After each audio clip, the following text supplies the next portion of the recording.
한 발 더 들어가는 고품격 시사대담 뉴스 인사 프라임 시작하겠습니다. 매주 화요일 서초의 봄 시간입니다. 오늘도 권영철 대기자, 이현주 변호사 함께하겠습니다. 두 분 안녕하십니까? 안녕하십니까? 자, 지난주에 탄핵이 인용되고 윤석열이 대통령이 아닌 세상에서 만나보자라고 지난주 화요일 날 얘기를 했고요. 오늘 그 화요일이 됐고요.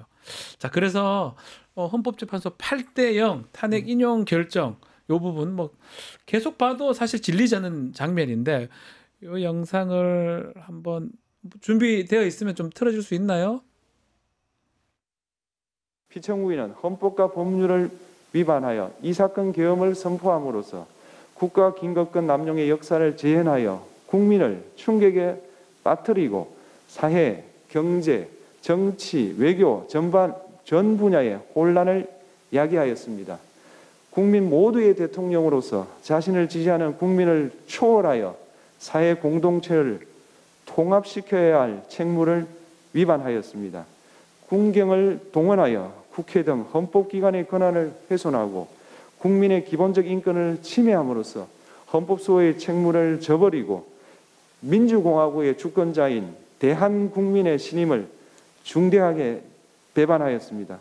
결국 피청구인의 위법 행위는 국민의 신임을 배반한 것으로 헌법 소호의 관점에서 용납될 수 없는 중대한 법 위반 행위에 해당합니다. 피청구인의 법 위반 행위가 헌법 질서에 미친 부정적 영향과 파급 효과가 중대하므로 피청구인을 파면함으로써 얻는 헌법 소호의 이익이 대통령 파면에 따르는 국가적 손실을 압도할 정도로 크다고 인정됩니다. 이에 재판관 전원의 일치된 의견으로 주문을 선고합니다. 주문, 피청구인 대통령 윤석열을 파면한다. 자, 아직 저 장면을 보고 좀 뭉클하다. 또 그 내용들 다들 이게 곱씹는 분들도 많은 것 같은데 우리 대 기자님 어떻게 보셨습니까? 뭐 좀 시간이 흘렀지만요. 그동안에 12월 3일 내란 이후에 네. 저는 줄곧 8대0 확신한다고 얘기를 해왔었는데 항상 얘기하셨어요. 예, 네. 예상대로 된 겁니다. 사실 헌재가 변론 종결을 하고 한 달 넘게 기일을 잡지 않을 네. 때는 사실 좀 걱정이 됐던 건 사실입니다. 그러다가 혹시 4월 18일까지 넘기나 이런 우려가 됐던 건 사실인데 어쨌건 윤석열 대통령은 파면됐고 이제는 내란 종식의 시작이 된 겁니다.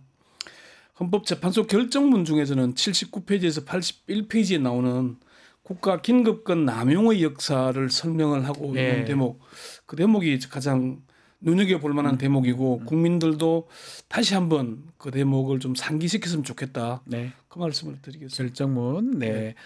이현주 변호사님께서도 아마 뭉클하게 보셨을 것 같기도 하고요. 예. 뭐 국민이라면 다 감격하고 또 네. 예, 희열을 느낄 수밖에 없는데요. 저는 그러니까 윤석열 전 임기를 한번 되짚어 보면 첫 번 검찰 권력을 이용한 정적 주기로 일관했었죠. 그래서 내가 뭔가 적극적인 정책을 실현해서 국민의 지지를 유지하고 획득한다가 아니라 상대방을 죽이면 내가 이기게 되는 게임이라는 식으로 게임의 룰을 이해하고 있던 사람이었어요. 근데 네.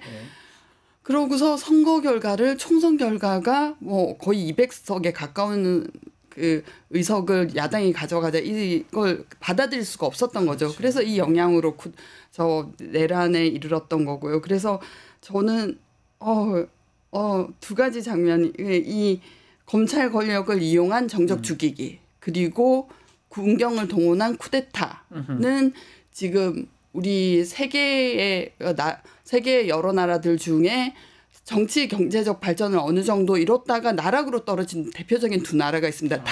태국하고 브라질인데요. 브라질이 검찰 권력, 사법 권력을 이용한 정적 죽이기를 했었죠. 룰라 대통령이 희생물이었고요. 그리고 타이에서는 그 탁신 대통령이 주변에 농촌 지역의 표를 흡수함으로써 태국의 민주당을 말합니다. 네. 태국의 민주당이 선거에서 내리 세 번을 모두 완패를 하게 됩니다. 네. 그러면서 정치적 혼란이 일고 쿠데타가 일어나니까 이 민주당이 오히려 쿠데타를 자기네 당은 앞으로 선거에 이길 가능성이 없으니까 쿠데타를 지지 선언을 해버리고 네. 그 이전에 헌법재판소도 이 위세에 눌려서 선거를 무효화 선언을 하게 됩니다. 그래서 우리나라는 정말 이 두 나라를 예를 들어 어쨌든 우리는 이 두 가지 상황 쿠데타와 그러니까요. 그리고 사법 권력을 이용한 정적 죽이기 이 두 개가 모두 결합된 정말 이게 윤석열의 뜻대로 이루어졌으면 저희는 민주주의의 파괴도 아니라고 생각해요. 저희는 네. 반문명,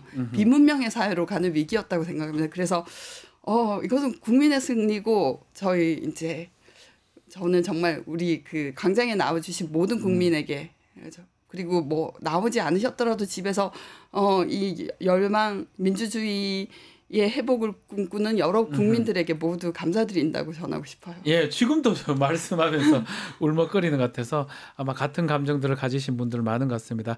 자, 이제 현실 좀 정치로 돌아오면 결국 한덕수 권한대행이 이제 국정 관리를 하는데 최상목 탄핵 부분, 이 부분 일단은 법사위에 돌아갔어요. 이 탄핵안 자체가 앞으로 어떻게 되는 겁니까? 그리고 또 마은혁 재판관 임명도 지금 한덕수 대행이 안 하고 있거든요. 이것도 좀 현안 중에 현안 같습니다. 현안인데 어쨌건 우리가 주목해야 될 게 네. 한덕수 총리가 물론 헌법재판관 선출 하루만이긴 했지만 탄핵 네. 소추된 게 6명인 상태에서 3명을 임명을 안 하면은 윤석열 탄핵 심판 심리를 못 하게 되잖아요. 그러니까요. 그게 이진숙 방통위원장 때 정지시킨 거는 그때 한정해서 한 거잖아요. 네. 그 사태를 했다는 건 결국 한덕수가 노리는 거는 윤석열 복귀가 아니었을까 하는 것이고 마은혁 재판관을 제외한 최상목 부총리 권한대행은 3명 중에 2명만 기준이 아무것도 없어요. 그것도 왜 2명만 임명하는지도. 그게 이제 그 심리가 안 되니까 2명을 임명해서 심리를 하게 했다는 공은 인정할 수 있겠지만은 마은혁은 무슨 이유로 자기가 뺍니까? 그러니까요. 그리고 그게 헌법재판소에서 위헌이라고 결정했는데도 아무것도 안 하고 있어요. 네. 그리고 한덕수도 지금도 아무것도 안 하고 있습니다. 고위공직자들이 이렇게 헌법을 무시해도 처벌할 수 없다는 징계도 안 받고 그냥 그 자리 유지하고 있잖아요. 이거는 국민들한테 정말 매우 안 좋은 시그널이라고 생각을 합니다. 법은 필요에 따라 조금씩만 지키면 되는구나. 네. 잘못되면 바로 잡아야죠. 그렇죠. 그러니까 저는 민주당이 대선을 앞두고 한 총리를 다시 탄핵 소추한다. 또 최상목 부총리를 또 탄핵한다. 부담스럽을 겁니다. 네. 그런데 이런 상태에서도 그냥 방치를 하면은 정치적 유불리에 따라서 위헌 위법이 분명한데도 아무 조치를 안 한다. 그럼 국민들이 나중에 법을 어겼을 때 어떻게 조치를 하겠습니까? 그러니까요. 예. 이런 아주 심각한 문제가 남는 대목입니다. 그래서 저는 빨리 임명을 하게 하거나 아니면은 조치를 해야 하는 게 옳다. 조치라는 건 탄핵이든지 어떻든지 해야 된다. 탄핵 소추 외에는 지금 길이 없죠. 뭐 없죠. 뭐 처벌하겠습니까? 아니 입법부가 행정부에서 할 수 있는 권한은 그거밖에 없잖아요. 네네네. 이 강제력은 행정부가 지고 있잖아요. 그렇죠. 행정부로 지금 대표하고 있는 권한 대행인데 본인 말로는 법치주의하면서 법을 지키자고 얘기를 해요. 법이 결정한 대로 무조건 따라야 된다고 하는데 본인은 왜 안 따르죠? 그러니까요. 알겠습니다. 뭐 좀 지켜보기로 하고요. 자, 그리고 지금 탄핵 결과로 이 형사재판 윤석열은 이제 뭐 불소추 특권 같은 게 없어집니다. 일반인입니다. 앞으로 있을 형사재판 어떻게 될지 요거를 좀 전망을 해주셔야 될 것 같아요. 저는 가장 큰 영향은 일단 법원의 부담이 심리적 부담이 없어질 거라고 생각합니다. 사실 피고인 자리에 피고인석에 현직 대통령이 앉아있어 엄청난 심리적 부담이거든요. 네. 사실 실제 법정에 들어가 보면 피고인 증인이 고위공직자인 경우 그것만으로도 긴장을 해요 판사들이. 맞습니다. 예. 그래서 뭐 그런 지위에 있지 않은 증인 피고인이라면 거짓말을 하거나 이랬을 때 했었을 직권신문도 못하는 게 보통이에요. 네. 그냥 들어만 주고 계시더라고요. 근데 이런 심리적 부담이 제거될 것이다. 이게 가장 큰 효과라고 생각하고요. 아하. 그리고 뭐 아무래도 헌법 해석에 있어서 헌법 해석 적용에 있어서 가장 권위가 있는 헌재 재판관들이 8대 0으로 이 모든 계엄 뭐 절차 이런 것들이 위법이다. 그리고 실질적 요건, 절차적 요건을 모두 갖추지 못했다라고 엄중하게 선언한 마당에 판결문에 이거와 상반되는 판단을 내리기는 불가능하다고 저는 생각합니다. 어렵겠죠. 뭐 거기다가 이 형사재판도 내란 사건 진행이 되겠지만 좀 전에 말했지만 명태균 사건이라 최상병 사건이라든지 너무 많은 사건들이 이제 기다리고 있는 것 같습니다. 수사의 속도를 좀 낼까요? 아직까지는 뭐 그런 모습은 아닌 것 그러니까 같기도 지난해 하고요. 총선에서 네. 이제 이슈가 됐던 이채 양명주, 이채 명주고 다 해야 되는 거 아니에요? 네. 이태원 참사에 대한 진상 규명 그것도 해야 됩니다. 해야 되고요. 예.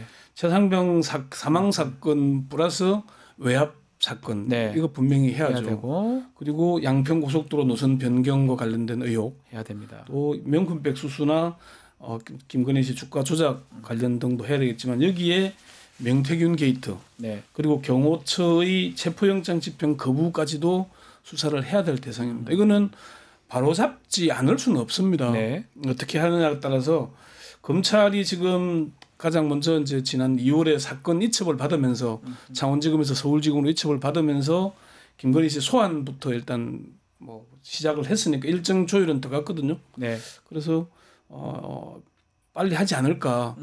태세 전환은 지금 국민의힘이 먼저 하고 있긴 한데 네. 윤 대통령의 거리두기를 어느 정도의 한정적이지만 하고 있긴 하지만은 결국은 수사를 통해서 할 수밖에 없는 것 아니겠습니까? 네. 윤 대통령이 윤석열 전 대통령이 가장 우리가 주목해 봐야 될 대목이 김건희 여사 조사하겠다고 하니까 찐윤 중에 찐윤이던 이원석 검찰총장과 송경호 서울중앙지검장을 한 방에 날리잖아요. 맞아요. 딴 거는 몰라도 왜 그러냐? 자기보다 하여튼 본인이 와이프. 검사 출신이니까 네. 검찰이 자기를 칼을 겨누면은 본인이 무사하기 힘들다는 걸 가장 잘 아는 알기 사람이죠. 때문에 가장 잘 아는 사람이죠. 그리고 본인이 국정원 댓글 사건 수사하다가 쫓겨났잖아요. 네. 그런 경험을 해본 사람이기 때문에 그렇게 사람을 한꺼번에 바꾸는 거라고 보거든요. 네. 그런 점에서 보자면은 검찰이 지금 심우정 검찰총장이 본인이 관련된 딸 뭐 부정 취업 지역과 특혜도 있고 네.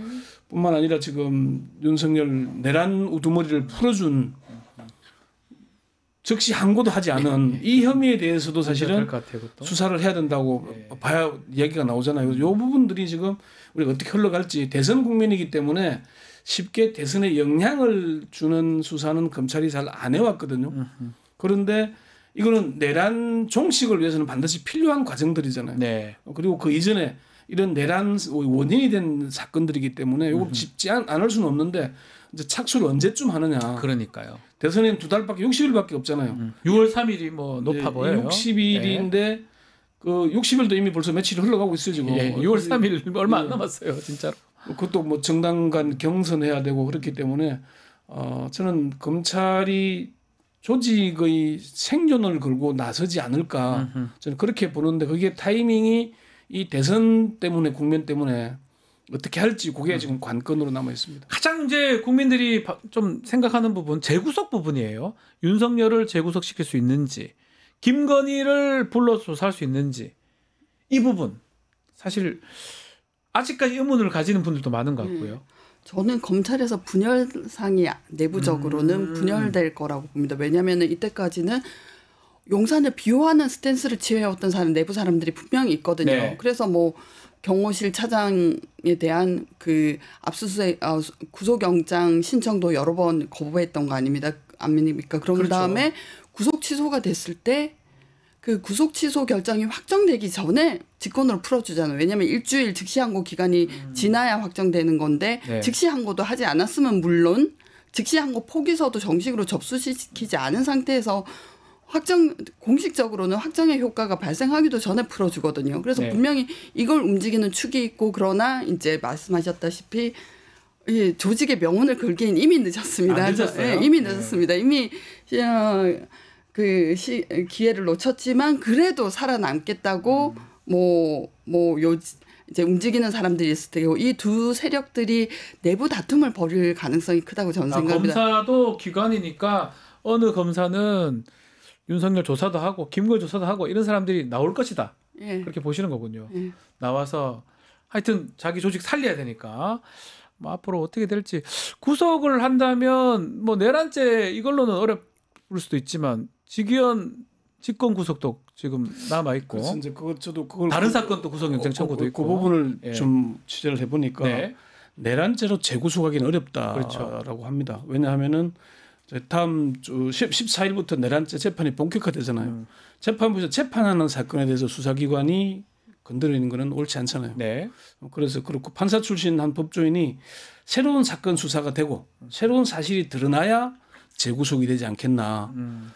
직권 남용만으로는 어려울 거고 직권 남용도 사실상 내란죄와 겹치잖아요. 같은 뭐 범죄라고 예. 봐야죠. 동일 그래서 선상에. 재판부가 직권 구속할 수 있다고 하지만 재구속 제한도 있고 다른 사건 수사가 이루어져야 하는데 그러니까 윤석열 재구속은 아무리 빨라도 대선 이유가 아니겠냐 이렇게 전망을 하더라고요. 그러니까 결국은 특검이 방법이라는 걸 그렇죠. 대부분 동의를 합니다. 특검법을 이제 지금 나중에 다루겠지만 예. 제 의결을 추진할 테니까 고기를 지켜봐야 그 돼요. 얘기 먼저 질문 드려볼게요. 지금 8개 법안이에요. 내란 특검. 네. 내란 특검이 사실 중요한데 결국 끝까지 거부권 행사돼가지고 안 됐어요. 민주당 재의결 추진한다고 하는데 가장 뭐 사실은 권한 대행이 받아들이면 또 쉬운데 국민의힘이 이탈할지 안 이탈할지 이 부분도 좀 우리가 주목해야 될 것 같습니다. 이제 국민의힘이 대선 경선 과정으로 들어가잖아요. 네. 그러면은 이제 그 탄핵에 찬성했던 한동훈 전 대표를 비롯한 쪽과 탄핵 끝까지 반대하고 나섰던 사람들이 있는데 네, 이 사람들이 끝까지 윤을 지금 지킬 이유는 하나도 없는 거잖아요. 그렇죠. 윤의 지지하고 있는 30% 왔다 갔다 하는 이 세력들을 등에 업어야 경선에서 후보가 될 거 아닙니까? 네, 그래서 애매한 스탠스를 취할 것 같은데 어쨌건 이런 지금 특검에 대해서는 민주당이 재의결을 추진하면은 국민의힘이 흔들릴 수밖에 없을 것이고 네. 지금 이제 아무도 책임지지 않잖아요. 아니 자기 1호 당원이 파면됐는데 누구도 책임지지 않고 그 사람들이 그대로 대선을 다 있어요. 이끈다? 참 이상해요. 그게 괜찮나요? 안 되죠. 그리고 이른바 김나현으로 불리는 네. 윤석열 탄핵 반대하면서 복귀를 그렇게 외쳤던 김기현, 나경원, 윤상현 이 세 사람, 김나현 세 사람 네, 네. 이 사람들도 아무런 사과나 반성도 제대로 없잖아요. 제재도 없어요. 그럼 이런 상태의 국민의힘이라면은 이탈하기가 쉽지 않을 것 같기도 한데 그러네요. 또 김상욱 의원 지금 뭐 예. 어떻게 징계하겠다고 나서고 있잖아요. 거꾸로 이런 상태에서 민주당도 아마 요거를 좀 감안해서 재의결 추진 일정을 잡지 않겠나 그렇게 봅니다만 어쨌건 우리가 그 내란 윤석열 파면이 내란 종식은 의미하는 게 아닙니다. 이제는 내란 종식의 첫 발을 제대로 뗐다라고 보는 게 맞기 때문에 네. 그런 관점에서 좀 전망을 해보는 게 맞을 것 같습니다. 이 부분도 한번 봐야 돼요. 심우정 총장 얘긴데요. 심우정. 제가 참 네. 저는 그 국민의힘 당 의원들에게 하고 싶은 말이 있는데 네. 매는 맞기 전이 제일 아픕니다. 그러니까요. 그리고 그 내려놓으시면 됩니다. 왜냐하면 이게 이 특검들이 없어질 게 아니거든요. 설마 다음 대통령을 국당에서 당선시키는데 성공하리라고 현실 인식을 하고 계시는 분은 그런 꿈을 꾸고 계시는 네. 분은 없겠죠. 이게 시간 문제지 언젠가는 됩니다. 그러면은 국당은 이런 생각인 것 같아요. 저 명태균 게이트는 결국 오세훈이라든지 뭐 홍준표 다수의 대선 후보급들이 연루돼 있고 이들이 뭐 정치적인 수사에 의해서 다 뭐 파토가 나면 우리는 당의 얼굴이 없어진다라는 네. 건데 어차피 그 사람들 대통령 안 됩니다. 그러니까 좀 현실 인식을 제대로 하시고 매는 맞기 전이 제일 아프다라고 저는 맞아라. 감히 이 말씀드려요. 말씀이네요. 네. 그러니까 그게 상식적인 판단인데 이 사람들이 지금 다음 그림을 그리고 있기 때문에 네. 이 지나간 과거는 잊고 싶어 하잖아요.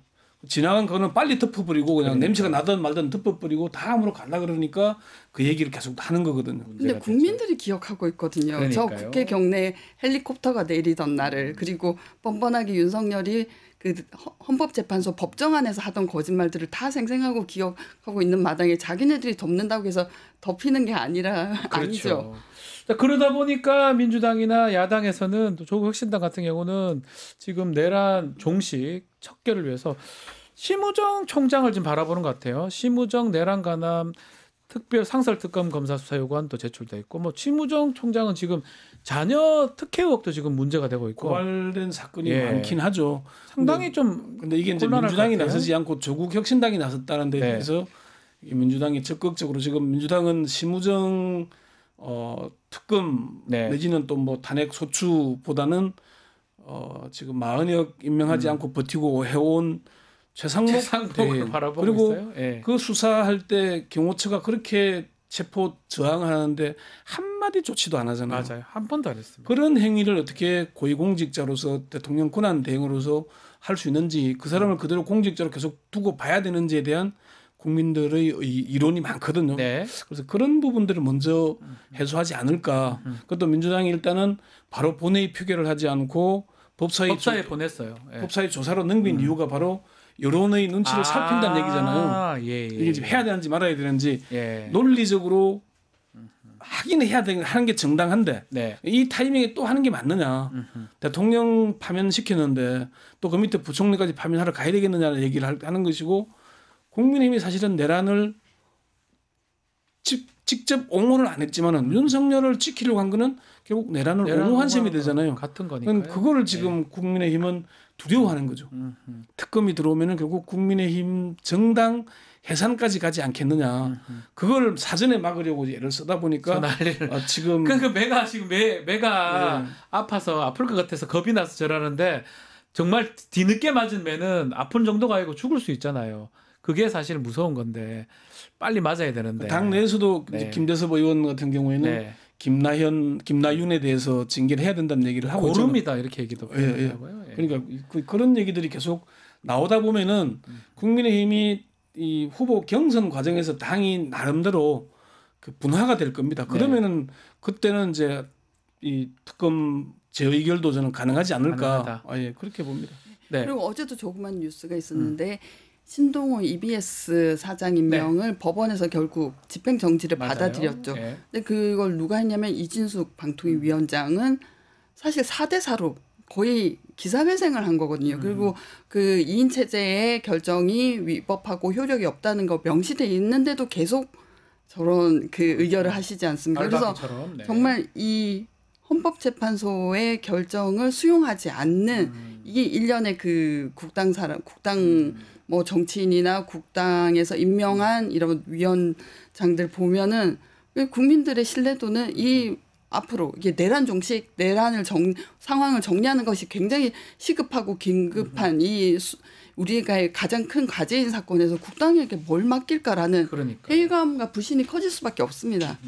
그런 것들이 이제 보이는 상황이고 신동호 이배 사장 임명은 집행정지가 가처분이 인용이 됐고요. 뭐 즉시한 걸 또 했다고 합니다. 이런 부분도 지켜보기로 하고요. 마지막으로 이 얘기 좀 해보겠습니다. 자, 이 상황에서 우원식 국회의장이 지난 주말에 개헌 국민투표를 대선에 같이 하자 이런 제안을 했습니다. 예. 이 부분은 대 기자님 어떻게 보십니까? 개헌이 필요하다는 사람들이 공감은 하고 있는데 우리가 이 점을 분명히 하고 봐야 됩니다. 윤석열 내란 사태가 헌법 때문이었습니까? 결국은 지금의 87 체제 헌법에 있어서 내란 조기 종식이 가능했던 거 아닌가요? 그렇죠. 그리고 제도를 바꾼다고 순식간에 사람이 바뀝니까? 지금 내란 우두머리를 옹호하다가도 아직도 사과도 제대로 하지 않고 버티고 있는데 그런 지금 헌법을 바꾸면은 거기 사람들이 바뀌어지나요? 예. 그래서 개헌을 주장하게 되면 제일 큰 문제가 내란 심판론이 영향을 잃게 됩니다. 방금 왜 국민의힘이 개헌에 목숨을 거냐하면은 개헌론이 나오면은 블랙홀이잖아요. 그렇죠. 개헌에 뭐 5.18을 넣니 마느니부터 시작을 해서 이런 권력 구조 개편을 4년 중임을 할 거냐 말 거냐까지 끊임없는 논쟁들이 일파파 많이 생기잖아요. 예. 전직 헌법재판관 한 분이 그 얘기를 하더라고요. 네, 그 파면되고 나서 전화 와서 아니 지금 개헌을 나는 개헌해야 된다고 보지만은 네.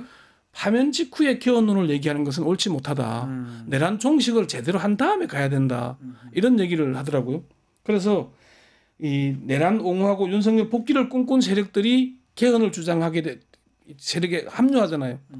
잘못이 덮이게 되는 겁니다. 그러니까요. 예. 그런 점을 잊지 말고 봐야 됩니다. 그래서 잘못에 대한 사과 반성, 뭐 제대로 된 처벌이나 징계가 있어야 다음으로 나가는 건데 오늘 그 김경호 변호사가 네. 페이스북에 이런 글을 올렸더라고요. 윤석열을 내란 우두머리뿐만 아니라 군사 반란의 수괴로 해야 된다.